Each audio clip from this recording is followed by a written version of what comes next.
அனைவருக்கும் வணக்கம். அமாவாசை நாட்களில் நாம் என்ன செய்யணும், என்ன செய்யக்கூடாது, எப்படி வழிபட வேண்டும்? அமாவாசையின் போது மாலை நேரத்தில் நம்ம குறிப்பிட்ட ஒரு பரிகாரத்தை செய்வதன் மூலம் அற்புதமான பல மாற்றங்கள் ஏற்படும்.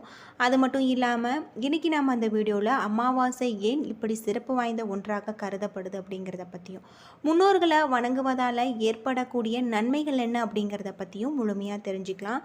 வீடியோ ரொம்பவே பயனுள்ளதாக இருக்கும். அதனால் வீடியோவை கடைசி வரைக்கும் ஸ்கிப் பண்ணாமல் பாருங்கள். இது வரைக்கும் நம்ம சேனலை நீங்கள் இன்னும் சப்ஸ்கிரைப் பண்ணலைன்னா மறக்காமல் சப்ஸ்கிரைப் பண்ணிவிடுங்க. வாங்க வீடியோக்குள்ளே போகலாம். ஆடி மாதத்தில் வரக்கூடிய அமாவாசை மிக சக்தி வாய்ந்த ஒரு அமாவாசையாக கருதப்படுது. அமாவாசை போன்ற விரத நாட்களில் நாம் செய்யக்கூடிய சில தவறுகள் முன்னோர்களின் கோபத்திற்கு நம்மை ஆளாக்கிவிடும். இதனால் குடும்பத்தில் பல பிரச்சனைகள் தொடர்ந்து வந்து கொண்டே இருக்கும். இதனால தான் ஆடி அமாவாசை விரதத்தை யாரெல்லாம் இருக்கலாம், அன்று நாம் என்ன செய்யணும், என்ன செய்யக்கூடாது அப்படிங்கிறத தெரிந்து செய்வது ரொம்பவும் நல்லது அப்படின்னும் சொல்லப்படுது. ஆடி அமாவாசை நாட்களில் நாம் முன்னோர்களுக்கு தர்ப்பணம் கொடுப்பதும் வீட்டில் அசைவ உணவுகளை தவிர்ப்பதும் ரொம்பவும் நல்லது அப்படின்னும் சொல்லப்படுது. இந்த காலகட்டத்தில் நம்முடைய முன்னோர்களுக்கு எள்ளும் தண்ணீரும் கொடுத்து தர்ப்பணம் செய்ய வேண்டும். அதை நீர்நிலைகள் அருகில் செய்வது சிறந்தது. அது மட்டும் இல்லாமல் இயலாதவர்கள் வீட்டிலேயே எள்ளும் தண்ணீரும் இறைத்து வழிபடலாம். மறைந்த முன்னோர்களுக்கு பிடித்த உணவுகளை சமைத்து அதை நாம் படையலிட வேண்டும். படையலிடும்போது வாழைக்காய், வாழைத்தண்டு, பசும்பால், தயிர் போன்றவை சேர்ப்பது வழக்கம். படையலிட்ட பிறகு அதை காகத்திற்கு வைப்பது மிகவும் முக்கியமானதாக சொல்லப்படுது. காகத்தின் யமனின் தூதுவதாக வருவதாலும் காகம் சாதம் உண்டால் முன்னோர்களின் மகிழ்ச்சி நமக்கு கிடைத்திருக்கு அப்படிங்கிறதும். பூஜை அறையில் விளக்கேற்றியவுடன் முன்னோர்களின் படத்திற்கு முன்பு தனியாக நல்லெண்ணெய் தீபம் ஏற்ற வேண்டும். இந்த காலகட்டத்தில் முன்னோர்களை நினைத்து நாம் விரதம் இருப்பது சிறந்தது. ஆண்கள், குறிப்பாக தாய் தந்தை இல்லாதவர்கள் கண்டிப்பாக இந்த விரதத்தை மேற்கொள்ள வேண்டும். சுமங்கலி பெண்கள் அமாவாசை விரதம் இருக்க தேவையில்லை. கணவரை இழந்த பெண்கள் மட்டுமே இந்த நாட்களில் பட்டினியாக விரதம் இருக்கலாம். இந்த காலகட்டத்தில் மறைந்த தங்களின் தாய் தந்தைக்காக பட்டினியாக விரதம் இருக்கவோ எள்ளும் தண்ணீரோ இறைக்கக்கூடாது அப்படின்னும் சொல்லப்பட்டிருக்கு. மாதம் தோறும் வரக்கூடிய அமாவாசை விரதம் இருந்து வழிபட்டாலுமே ஆடி, தை, மாகல்ய அமாவாசைகளில் விரதம் இருந்து வழிபடுவது மிகவும் சிறப்பு வாய்ந்ததாக இருக்குது. இந்த நாட்களில் தான் நாம் செய்யக்கூடிய வழிபாடு மிகவும் சிறப்பானது. இந்த நாட்களில் முன்னோர்களின் ஆசையை பெறவும் பித்ரு தோஷங்களில் இருந்து விடுபடவும் சில முக்கிய விதிமுறைகளை பின்பற்ற வேண்டும். அமாவாசை என்று முன்னோர்களுக்கு வழிபடும் போது காலையில் தர்ப்பணம் கொடுத்தவுடன் பகலில் காகத்திற்கு சாதம் வைத்த பிறகு முன்னோர்களின் படங்களுக்கு பூ போட்டு படையலிட்டு வழிபடுவது மிகவும் வழக்கம் என்று சொல்லப்படுது. அது மட்டும் இல்லாமல் முன்னோர்களுக்கு படையலிடும்போது வழக்கமாக வீட்டில் சமைத்த சைவ உணவுகளை தான் படைத்து வழிபடுவாங்க. வருடத்தின் ஒரு முறை வரக்கூடிய திதி திவசம் போன்ற நாட்களில் இறந்தவர்களுக்கு மிகவும் பிடித்தமான உணவுகளை படைத்து வழிபடுவாங்க. ஆனால் சில குடும்பங்களில் அனைத்து அமாவாசைகளிலுமோ அல்லது முக்கியமான அமாவாசையின் போது முன்னோர்களுக்கு பிடித்தமான உணவுகளை படைத்து வழிபடுவது வழக்கம். அமாவாசை அன்று மிக முக்கியமாக விரத நாள் என்பதால் அன்றைய தினம் அசைவம் செய்து படைக்கலாமா கூடாதா என்ற சந்தேகம் பலருக்குமே உண்டு. ஆனால் சாஸ்திரங்களின்படி அமாவாசை நாட்களில் அசைவம் சமைக்கவோ சாப்பிடவோ கூடாது என சொல்லப்பட்டிருக்கு. அன்றைய தினம் நம்முடைய முன்னோர்களை நினைத்து வழிபட வேண்டும் என்பதால் சைவத்தில் அவர்களுக்கு பிடித்த உணவுகளை சமைத்து படையல் போடலாம், தவிர அசைவம் சமைத்து படைக்கக்கூடாது. இது முன்னோர்களை அவமதிப்பதற்கு சமமானதாக சொல்லப்படுது. இரவு நேரத்தில் முன்னோர்கள் நம்முடைய வீட்டிற்கு வருகை தருவதாகவும் சொல்லப்படுது. இதனால தான் அவர்களுடைய கோபம், வருத்தம் அடைவாங்க என்று சொல்லப்பட்டிருக்கு. அதே சமயம் ஆடி அமாவாசையில் முன்னோர்களுக்கு பிடித்தமான அசைவ உணவுகளை படைத்து வழிபட வேண்டும் என்றால் அசைவம் சமைத்து முன்னோர்களுக்கு படைக்கலாமோ தவிர காகத்திற்கு வைக்கும்போது அல்லது வீட்டில் உள்ளவர்களுக்கோ அசைவ உணவுகள் சாப்பிடக்கூடாது. சைவ உணவுகள் மட்டுமே இந்த நாட்களில் நாம் உண்ண வேண்டும் எனவும் சொல்லப்பட்டிருக்கு. அது மட்டும் இல்லாமல் இந்த நாட்களில் விரதம் இருந்து முன்னோர்களுக்கு திதி தர்ப்பணம் கொடுப்பவர்கள் முறையாக இதை செய்வது மிகவும் நல்லது அப்படின்னும் சொல்லப்பட்டிருக்கு. ஆடி அமாவாசை நாள் மிக சக்தி வாய்ந்த ஒரு அமாவாசையாக கருதப்படுது.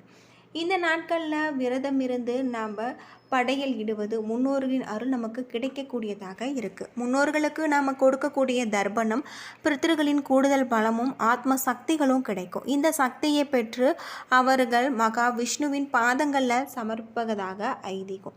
நாம் செய்யக்கூடிய பித்ரு தர்ப்பணங்கள் நம்முடைய முன்னோருக்கு மட்டுமின்றி நாம் வணங்கக்கூடிய மகாவிஷ்ணுவையும் சென்றடைகிறது. எனவே தான் ஆடி அமாவாசை மற்ற எல்லா அமாவாசைகளையும் விட உயர்ந்ததாக கருதப்படுது. இந்த நாட்களில் செய்யக்கூடிய சிறு சிறு தானங்கள் கூட நம்முடைய வாழ்க்கையில் இருக்கக்கூடிய பிரச்சனைகளுக்கு தீர்வு கிடைக்கும் அப்படின்னே சொல்லலாம். பெற்றோரை இழந்த ஆண்கள், மனைவி இழந்த ஆண்கள், அப்பா இருந்து அம்மா மட்டும் இல்லை என்றால் அமாவாசை விரதம் இருக்க வேண்டும். அப்பா தர்ப்பணம் கொடுத்தாலும் அந்த குடும்பத்தில் உள்ள மகனும் அம்மாவிற்காக விரதம் இருந்து தர்ப்பணம் கொடுக்க வேண்டியது அவருடைய கடமை. அம்மா உயிருடன் இருக்கும்போது அப்பா மட்டும் இல்லை என்றால் அப்போதும் அவருடைய மகன் விரதம் இருந்து தர்ப்பணம் கொடுக்க வேண்டும். கணவனை இழந்த பெண்களும் அமாவாசை விரதம் இருந்து படையல் போடலாம். இந்த காலகட்டத்தில் அமாவாசை நாட்களில் முன்னோர்களுக்கு கண்டிப்பாக எள்ளும் தண்ணீரும் இறைத்து முன்னோர்களை வழிபட வேண்டும். அமாவாசை தினத்தில் முன்னோரின் படத்திற்கு விளக்கு ஏற்றுவது போல கோவிலுக்கு சென்று நெய் தீபம் ஏற்றி வழிபட வேண்டும்.